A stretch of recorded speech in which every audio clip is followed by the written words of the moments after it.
Le cafetan de Nasreddin. Nasreddin Hoxha, le ventre creux, comme à l'ordinaire, errait un jour dans les rues d'une grande ville, quand il entendit à l'intérieur d'une belle et riche demeure les bruits chaleureux et très attirants d'une fête. Il se présenta et demanda à être reçu pour participer aux réjouissances. Mais il était si mal vêtu que 2 gardiens brutalement lui refusèrent l'entrée. Aussitôt, il s'en fut emprunter à un ami un cafetan, rehaussé d'or, enveloppé dans ce vêtement magnifique d'apparence. Il se présenta de nouveau à la porte de la maison, et cette fois on le fit entrer avec des honneurs. Nasreddin prit place autour des plats qu'on venait de servir, tout en remerciant avec politesse. Alors très soigneusement, il souleva l'un de ses bras et laissa traîner la manche de son beau cafetan dans la sauce d'un plat. En même temps, semblant s'adresser à cette manche, il lui disait « Tiens, mange !»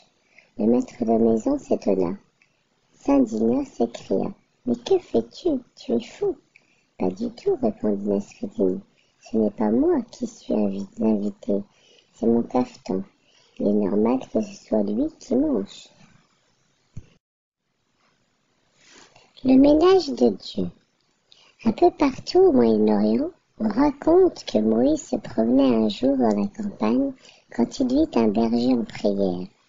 Le berger disait à haute voix « Ô Dieu, je t'en prie, laisse-moi réparer tes vêtements, lasser tes chaussures, laisse-moi démêler tes cheveux, laver tes oreilles, laisse-moi nettoyer ton devant de porte, balayer ta demeure jusque dans les coins, chasser la poussière et les puces. Laisse-moi. » Moïse interrompit le berger et lui dit avec violence « Mais tais-toi, ne vois-tu pas que tu blasphèmes atrocement? N'as-tu pas honte de t'adresser à Dieu de cette façon ?»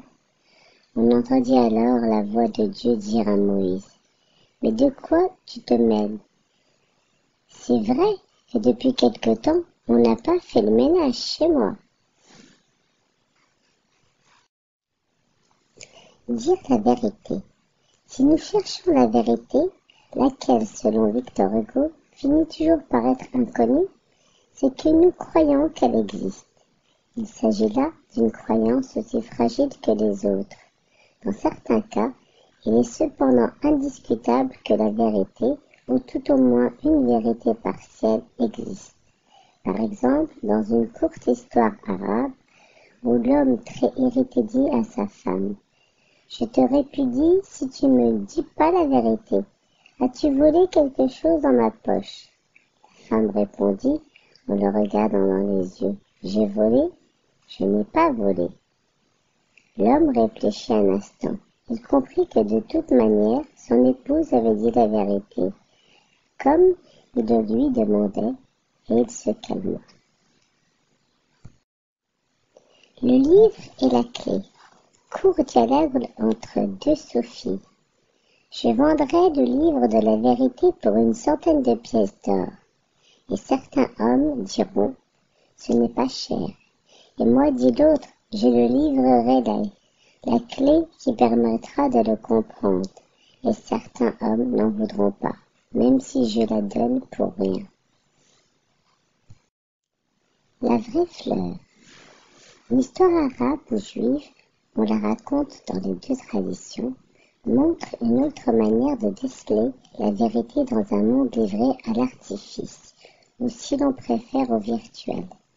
La reine de Saba, lorsqu'elle reçut la visite du grand Salomon, avec qui elle rivalisait de sagesse, lui proposa une sorte d'énigme. Elle le conduisit dans une pièce de son palais où des artisans prodigieux avaient rempli l'espace de fleurs artificielles. On eût dit une prairie miraculeuse, où des fleurs multiples et odorantes se balançaient doucement sous l'effet d'une brise inconnue. « Voici mon énigme, dit la reine. Une de ces fleurs, une seule, est une vraie fleur. Peux-tu me l'indiquer ?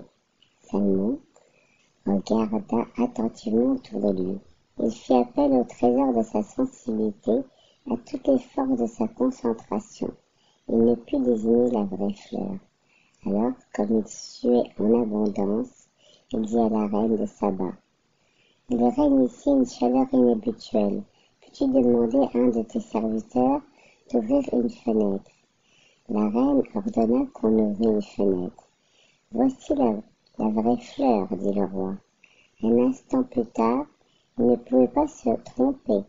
Une abeille entrée par la fenêtre venait de se poser sur la seule vraie fleur.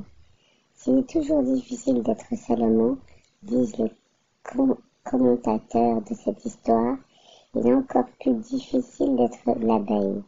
Mais le plus difficile à chaque époque est d'être la fleur. Le roi changeait en femme. Dans des circonstances particulières, un souverain peut se trouver capable de résoudre une énigme ancienne, pour le bien de la connaissance ou du savoir.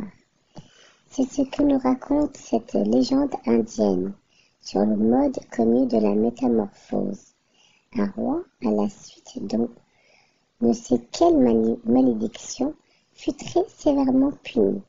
Les dieux offensés le changèrent en femme et l'obligèrent à s'exiler dans la forêt, ce qu'il fit.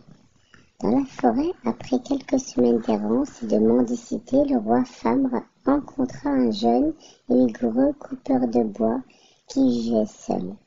Le bûcheron et la femme débutante furent vite pénétrés par l'amour. Ils s'unirent, ils vécurent ensemble, ils eurent même des enfants. Quand la période de la malédiction fut accomplie, le roi redevint homme. Le bûcheron fut stupéfait de voir que sa femme était devenue son roi. Celui-ci quitta le bûcheron, quitta ses enfants et reprit le chemin du palais. Il y fut accueilli avec des manifestations de joie, car malgré la faute mal connue qui lui avait valu la malédiction, il jouissait d'une réputation de grande bonté et de vraie justice. Dès que son retour fut connu, tous les sages de l'Inde accoururent. Il était en effet le seul à pouvoir répondre à une question qui se posait depuis le commencement du monde, et qui jusqu'alors n'avait reçu que des réponses approximatives. La question était: dans l'acte d'amour, qui connaît le plaisir le plus vif, l'homme ou la femme? Le roi, conscient de l'importance des paroles qu'il allait dire, car en Inde la connaissance est d'une importance extrême, fit réunir les sages dans la cour du palais et ordonna qu'on leur servît un repas. On fit ensuite les rites probitoires en célébrant un puja de circonstance, on chanta, on se recueillit, et le plus vieux des sages posa la grande question. Le roi répondit en souriant: dans l'acte d'amour, sans aucun doute, le plaisir le plus vif est celui de la femme. Il est même le plaisir le plus intense qu'une créature humaine puisse ressentir sur la terre. Un plaisir si vif que même les dieux nous l'envient. Les sages remercièrent le roi et se retirèrent satisfaits. Avant de s'en aller, le plus vieux d'entre eux, celui qui avait posé la grande question, prit le roi à l'écart et lui dit quelques mots à voix basse. On ne sait pas très bien ce qu'il lui murmura. Toujours est-il que le lendemain matin, le roi avait disparu. On ne le revit jamais dans son palais. Certains chasseurs racontèrent qu'un bûcheron qu'il connaissait dans la forêt avait retrouvé son sourire. La véritable prostituée. Une histoire indienne revient sur les rapports de la sainteté et de la luxure. Un saint ermite s'était retiré dans la forêt comme il est d'usage, ne mangeant que de l'herbe et quelques fruits, s'efforçant de s'avancer chaque jour sur le chemin épineux de la sainteté. Dans la petite ville voisine habitait une prostituée qui vivait depuis sa première jeunesse du commerce des hommes. Le saint ermite allait la voir assez souvent et la blâmait pour sa vie dépravée. Mais elle lui répondait qu'elle n'avait jamais connu d'autre vie et que, tout attristée qu'elle en fût, Elle ne pouvait en changer. L'ermite et la prostituée moururent le même jour. À l'étonnement du saint homme, les démons vinrent le réclamer, tandis que des messagers célestes emportaient la femme vers le paradis.